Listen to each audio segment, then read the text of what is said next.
I'm going to start with a scenario that's all too familiar. You scroll through a dozen pellet grill listings, every product photo looks sleek, the specs promise perfect low and slow and instant Wi-Fi control, and you picture yourself pulling a massive brisket out of a backyard kitchen. Then you finally click buy, and a few weeks later you're standing in front of a grill that looks great on paper but feels clumsy when you try to load pellets. The Wi-Fi drops out in the middle of a cook, and the cooking surface is either too cramped for a big party or just too much space to heat efficiently when you're only grilling a few burgers. Link is in the description if you want to check the product details on Amazon. That frustration is why I'm digging into the Traeger Silverton XL wood pellet grill and smoker, so you can decide whether it's the right fit before you spend a chunk of cash on something that might not live up to the hype. First off, the Silverton XL is aimed squarely at the serious backyard pitmaster.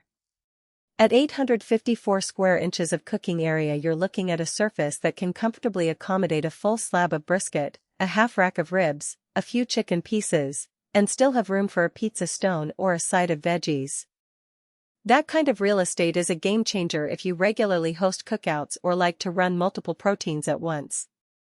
The double-sidewall insulation is a practical feature you don't see on every pellet grill. It helps the unit hold temperature steady through cold mornings or windy evenings, which is exactly what you need when you're smoking a brisket for 12 hours. In practice, that means you spend less time tweaking the thermostat and more time hanging out with guests. The D2 controller paired with WiFIRE connectivity is the tech centerpiece.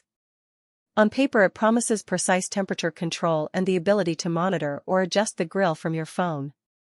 In everyday use, the controller feels responsive. You can dial in a low 180F for smoke or crank it up to the advertised 500F for searing. The Wi-Fi works well if you have a solid home network, and the app lets you see the real-time temperature, get alerts when the grill hits target, and even turn it off remotely. That remote shutoff is handy if you forget you left a cook running after a long day. However, I've heard a few owners mention that the connection can be finicky in a sprawling backyard where the router is far away. If your Wi-Fi signal is weak, you'll end up relying on the physical controller anyway, which still works perfectly fine. One of the more thoughtful touches is the built-in pellet sensor. The sensor tracks how many pellets are left in the hopper and pushes a notification to the app when you're getting low. In real life, that eliminates the surprise of a grill dying mid-cook because you ran out of fuel. It also saves you the guesswork of opening the hopper every few hours to check the level. For longer smokes, think a 16-hour pork shoulder. That sensor becomes a small but significant safety net. The included meat probe is another practical addition. You can insert it into a roast and watch the internal temperature climb on the app, which is useful if you're aiming for a precise doneness without constantly opening the lid.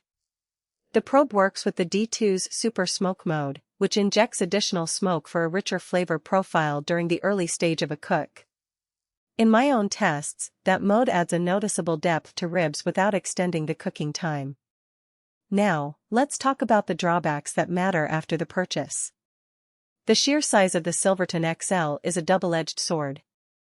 While the big cooking area is fantastic for big batch meals, the unit itself is a hefty 240+ pounds and measures over 5 feet wide. If you have a modest patio or a garage with limited clearance, getting it through the door and positioning it might require a friend, a dolly, or even a professional delivery. Once it's in place, the footprint takes up a good chunk of yard space, so you need to be comfortable dedicating that area to a grill that you'll use frequently. Pellet consumption is another consideration. Because the grill can reach 500F, it uses pellets at a higher rate than lower temperature models. If you plan to smoke a lot, you'll end up buying more pellets than you might expect, which adds to the ongoing cost. The pellet sensor helps you avoid running out, but it doesn't reduce the amount you need. For casual grillers who only fire up a few burgers on weekends, that could feel like an unnecessary expense. Cleaning is straightforward but not trivial. The ash drawer is easy to pull out, and the hopper can be emptied without much hassle. However, the double wall insulation means there's a thicker metal envelope around the fire pot, which can retain heat and make the interior a bit slower to cool down after a hot sear.